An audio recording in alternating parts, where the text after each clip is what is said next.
Hello beautiful soul, welcome back to my channel. This is my channel from Japan, Kabayan Cancer. This reading is for you, 23 to 29. Gawin nyo lang itong guide. Huwag nyo masyadong personalin ito dahil marami kayong energy sa mundong ito. Meron tayong 1, 17, 26, 28.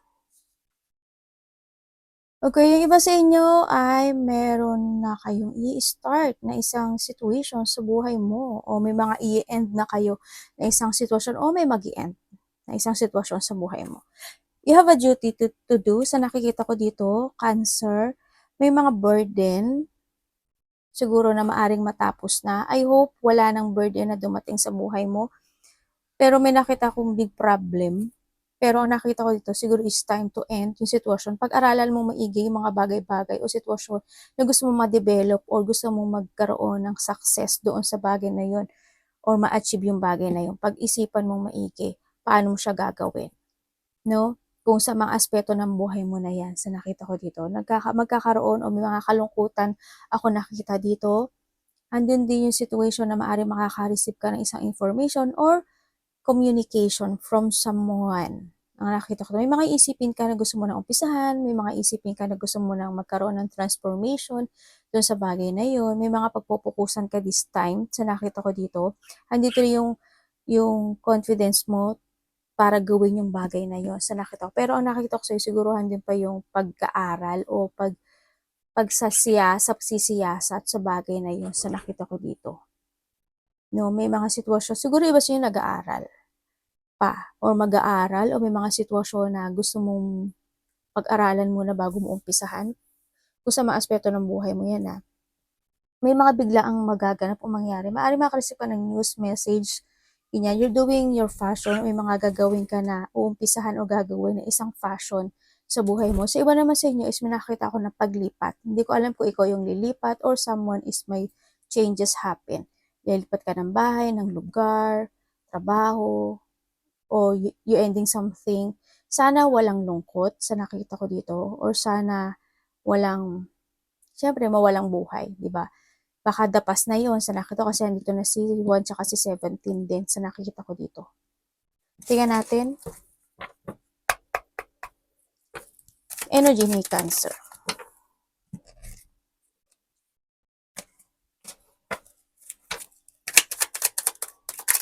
Ang energy mo this week, about what?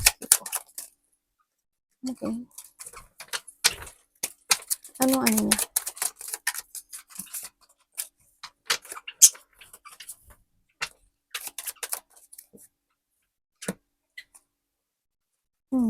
Okay. Ang energy mo this week, ang nakikita ko sa iyo is siguro iba malalack of progress kayo, maaring sa mga decision making mo, no? Sa mga plano mo this time, sa nakita ko dito. I hope walang magkaroong bad news this week sa nakita ko dito.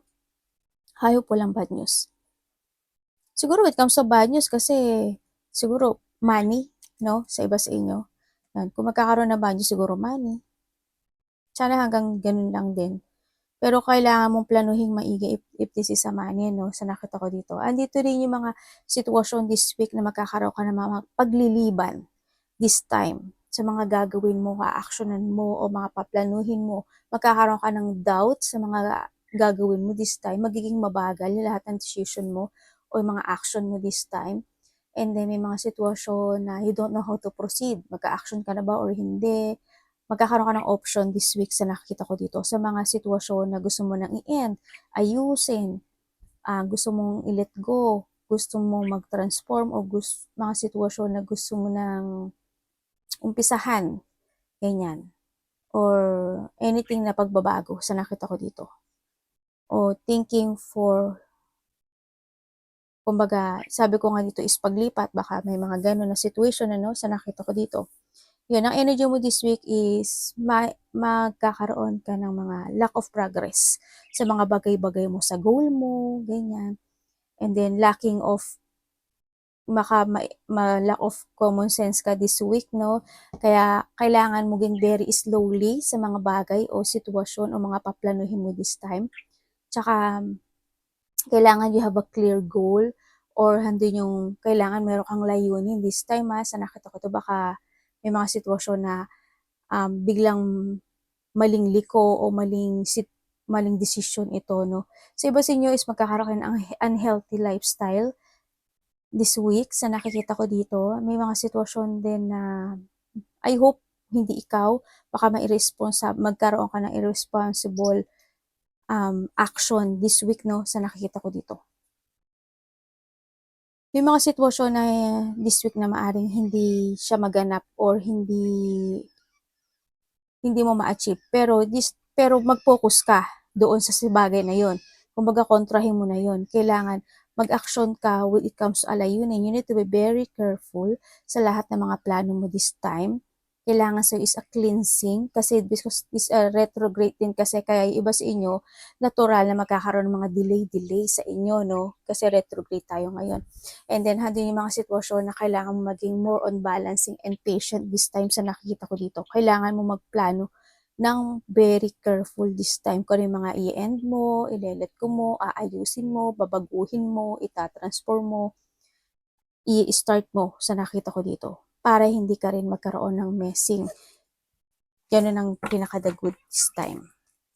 Tsaka, isipin mo maigi bago ka magsalita kasi yun yung retrograde natin, no? Kasi may mga bagay daw na na pwede nating masabi na makasakit sa iba.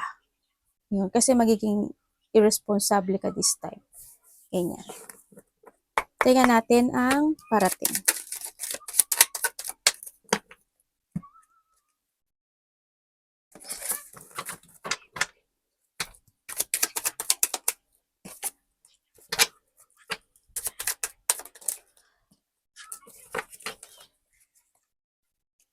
Nako, unexpected situation. Okay.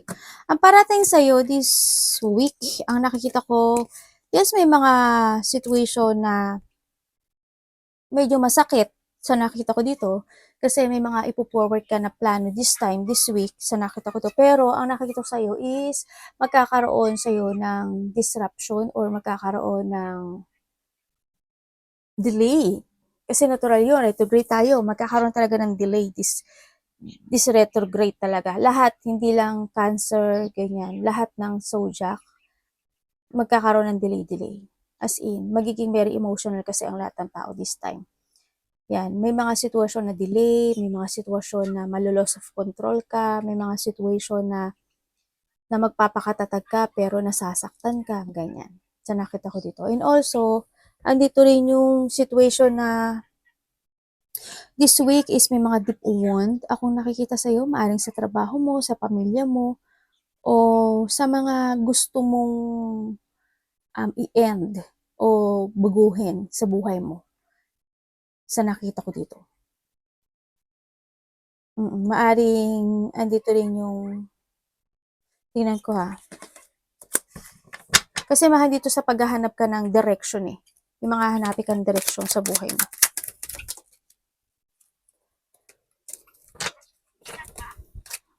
Sa iba naman sa inyo, siguro handin yung sa sitwasyon na pagtulong.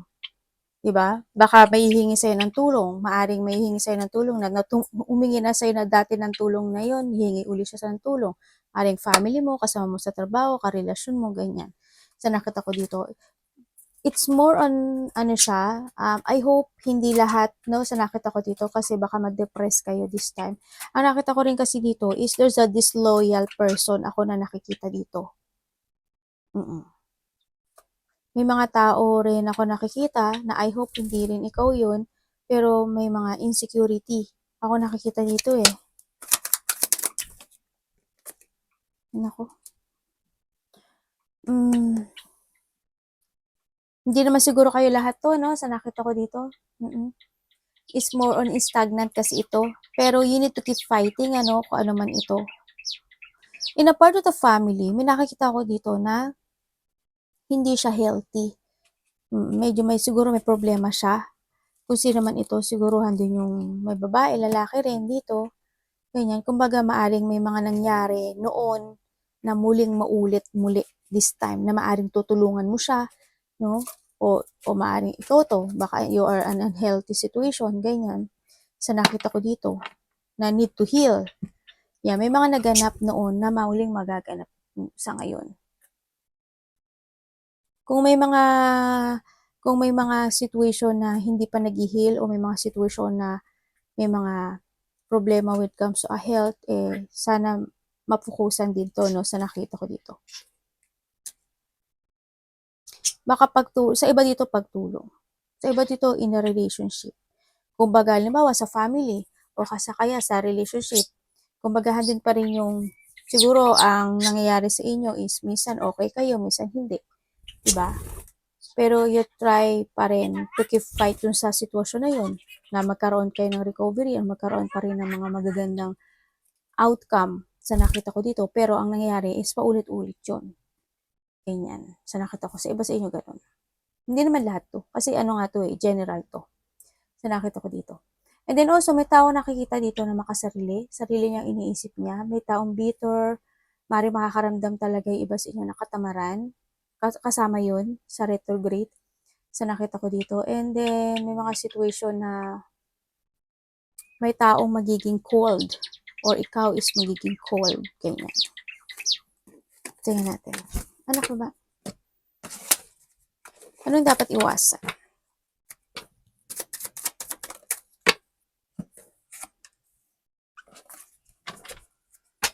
Ano ibig niyo sabihin? Okay, iwasan mo daw yung isang sitwasyon sa buhay mo na hindi ka makapag-focus sa mga goal mo this time. Yung hindi ka magbigay ng effort sa mga bagay na gusto mong gawin o aksyonan. Kumbaga, iwasan mo rin yung mga sitwasyon na mawalan ka ng clarity o decision making na itama yung mga mali sa nakikita ko dito.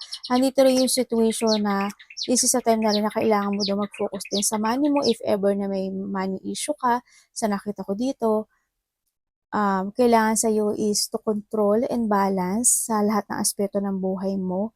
Kailangan mong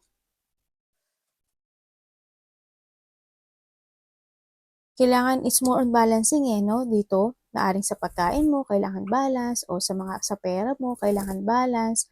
Sa lahat ng aspeto ng buhay mo, you need to balance. May mga sitwasyon na bigyan mo ng effort talaga para hindi ka ma-lack of direction dito. Kailangan dito ay tibay ng loob. Kailangan dito is katatagan. Kailangan dito is movement. You need to take it action. Mag-focus ka sa mga gusto mong mangyari o gusto mong mag-success sa buhay mo. Think to the future din ang sinasabi dito, no? Yun. May mga bagay ako na nakikita na hanggang ngayon is hindi mo pa siya kayang bitiwan o hindi mo pa siya kayang i-let go. Handito ka sa sitwasyon mo na may sitwasyon ka na, alam mo yung nagtitiis na nagtitimpi ka this time. Kung saan man yun, as long as nakafocus ka sa goal mo at mag-a-action ka, magkakaroon doon ng growth, no? Sa nakita ko dito. May mga decision making ako nakikita sa iyo this week. Tingnan natin ang love. Love is sa lahat, kapatid, anak, magulang, karelasyon. Love this week.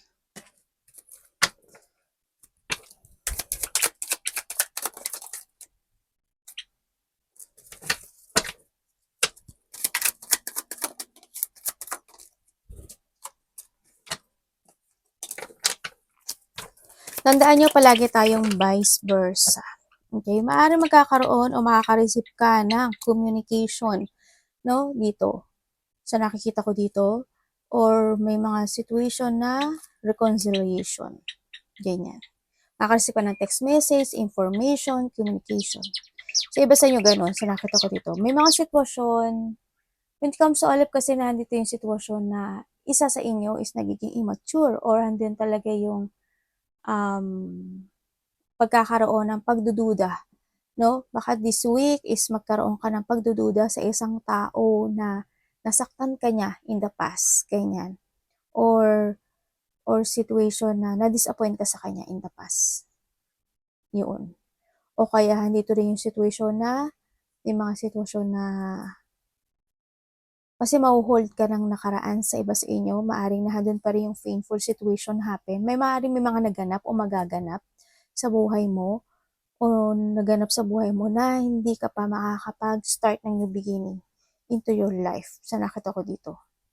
Nandun yung sitwasyon na nagkakaroon ng sadness, loneliness, may mga regret, may mga failure situation happen, no? Kung nagkakaroon daw ng ganun, sa nakikita ko dito, you need to share your problem sa ibang tao na pwedeng makatulong sa'yo dito, no? Kung kinakailangan mong to lean on someone, mas maganda yon para makaheal ka if ever kung sa amang sitwasyon ng buhay mo to, sa nakikita ko dito.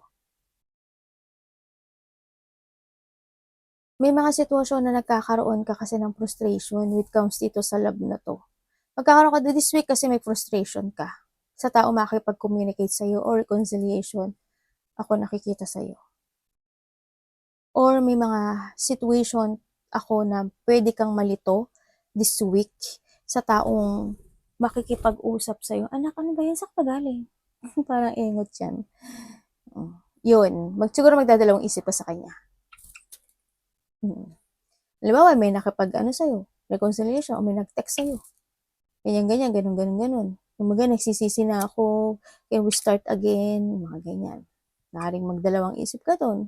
Or, isa rin yun, maaaring tanggapin mo, kasi baka hindi ka pa nakaka-move on if ever, or magti-think ka, ganyan. Pero nasa sa'yo to. Kasi may reconciliation daw ako nakikita dito. May taong pasaway dito, no? Sa nakita ko dito. Parang there is something loss ako nakikita. No? Parang may nawala. Tingnan natin ang iyong money this week. Cancer.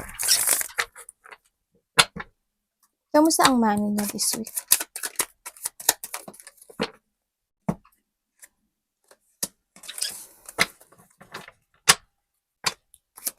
Ano to?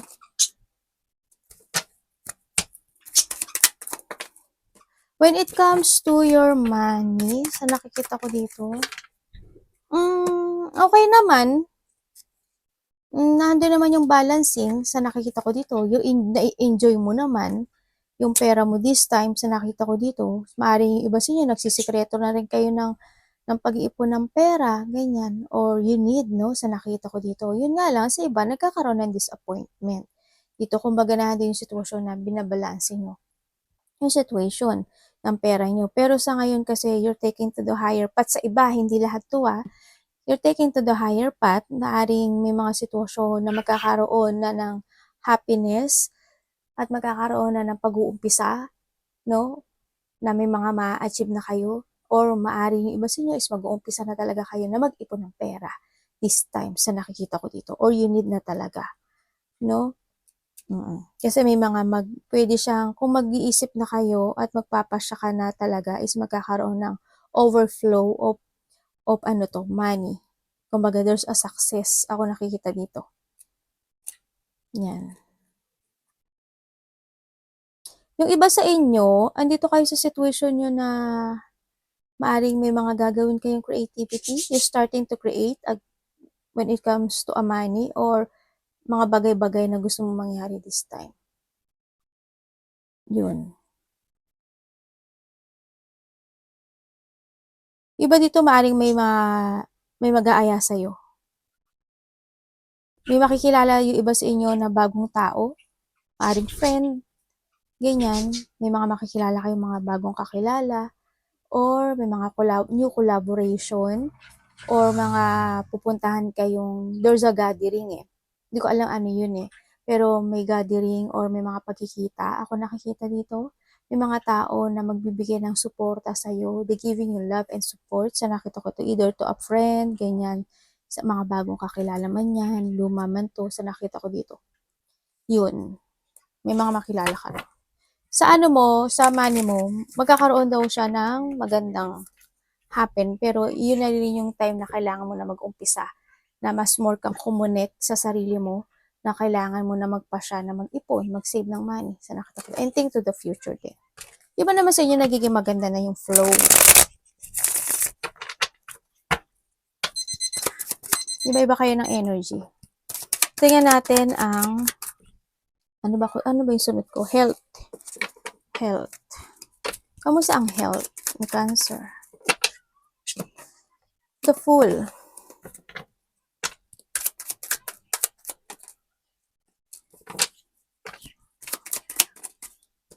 When it comes to your health, siguro it's more on emotions. Ito, nakikita ko dito.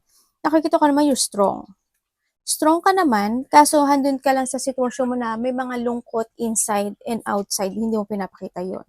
Pinapakita mo na you are strong. No, sa nakita ko dito. And then, when it comes to unhealth, is okay naman, sa nakikita ko dito, it's more emotions lang. Dito, ang nakikita ko dito. Siguro minsan, naboboard ka lang, ganyan. Siguro, minsan, lang talaga is, you feeling stuck lang, marami ka lang sigurong iniisip, sa nakita ko dito, no? Iniisip-isip mo yung mga gusto mong umpisahan, gusto mong gawin, ganyan, gusto mong i-let go, gusto mong simulan, ganyan. Sa nakita ko dito. Cancer, may mga taong galit sa'yo. May taong hindi ka nila gusto sa nakikita ko dito. Baka isa rin yun sa kaya ka nagkakaroon ng emotions, ano, dahil sa mga tao na ito. Iba sa inyo, maaaring maging busy kayo or magiging busy yung isip nyo this time sa nakita ko dito. Sana walang magkaroon ng mga rejection, no? And dissatisfaction. Sana wala naman. Pero, nandito yung lungkot mo eh. Siguro, may mga i-end ka na kasi nandito na si 1 saka 17. Or you need na talagang i-end. May isang sitwasyon sa buhay mo na you're back to the basic. Or magba-back to the basic ka. Yun na nakikita ko. Opportunity niya this week, Cancer. Kasi magba-back to the zero ka raw. O you need, no? Opportunity niya. About what?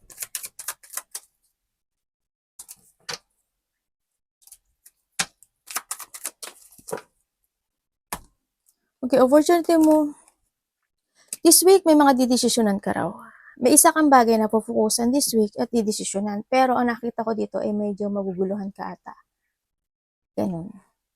Maaring mapapanghihinaan ka ng lakas ng loob, ganyan. Or about dun sa decision na yun.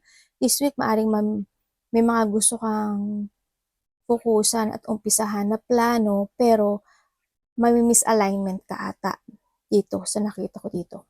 And then also, meron tao dito this week din sa nakikita ko dito na maaaring kakausapin mo siya or kakausapin ka niya, vice versa tayo, na hindi ka magiging interes sa kanya.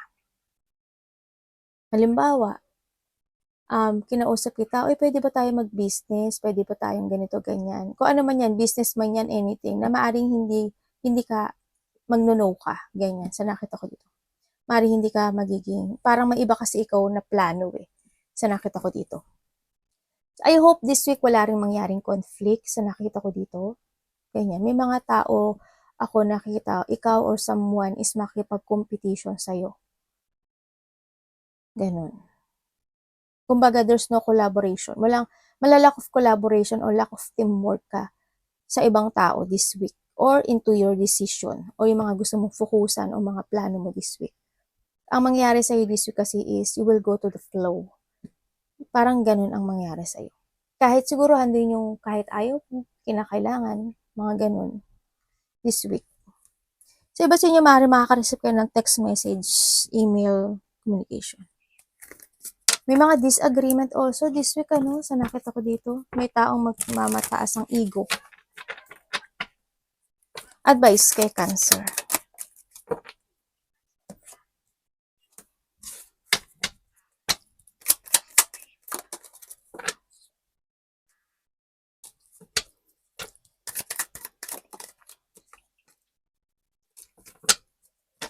Ang advice sa'yo is okay. Advice sa'yo is kailangan mo na daw na mag-start ng fresh or a new horizon into your life. Kailangan mo nang i-separate yung sarili mo sa mga sitwasyon na nagkakaroon ka ng painful. It's time to forgive, to heal, to recover, mga ganyan. You need to getting over sa worst na mga nangyayari sa buhay mo. Pag-isipan mo maigi ka ano yung mga i-withdraw mo, kung ano yung mga gusto mong solusyonan. And also more on patient also this week sa nakikita ko dito. Maaari kasi may mga sitwasyon na ma-stress ka, ganyan. May mga sitwasyon na magkaroon ka ng depression, loneliness. Kasama kasi yung sa retrograde, yung emotions. Yan. I hope walang separation. Ako nakikita dito. No? Mm. Sana, siguro in the past, itong nakita ko, sa iba sa inyo, siguro in the past, may namatay? Ako nakita? No? Or someone's abandoned. Ako nakikita dito. Inabandonahan mo, inabandonahan kanya. Vice versa tayo sa nakita ko dito. May tao dito na nag-iisip. May tao nagsisisi. Someone want to confess or ikaw is magko-confess ka sa isang tao. Ganyan, sa nakita ko dito. May mga katotohanan ka rin daw na malalaman also this week sa iba sa inyo. Yun ang nakikita ko dito. May isang sitwasyon sa buhay mo na mag-i-end talaga.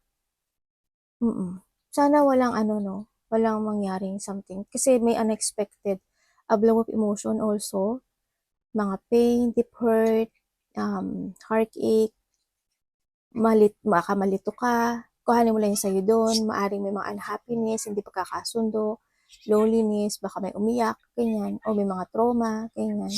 O kaya hindi yung situation na, I hope there's no loss. Siyempre, di ba? Si Lord lang naman ang nakakaalam nun. Ang babasahin ko lang, yung nakikita ko. And then also, baka sa iba sa inyo, ma-feeling hopeless lang kayo sa mga bagay o sitwasyon nyo na nagaganap this week sa inyo. May nakikita akong tao na maaring meron siyang sakit when it comes to bandang tiyan. Hindi ko alam bakit, pero yun nakikita ko. Hindi ko alam kung mako-confine ba siya, na hospital ba siya, yun ba yung kung if ever na may nawala, yun ba yung magiging cause nun. Basta bandang tiyan siya sa nakikita ko dito. Meron din ako nakikita lang na malabo yung mata. Yun. At saka,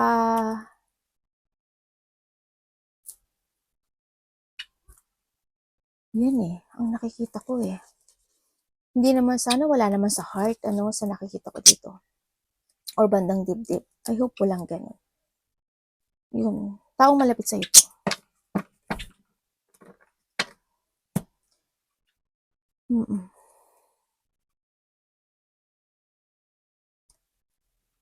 Yung may tao na maaring is need to recover sa mga difficult na situation niya this time, maaring ikaw or someone into your life. So, nakita ko dito. Kailangan habaan mo pa daw yung PC mo this time. Kasi kasama yung sa retrograde. We need to be patient also this week sa mga magaganap o mangyari sa buhay natin. Arigato naman si God bless.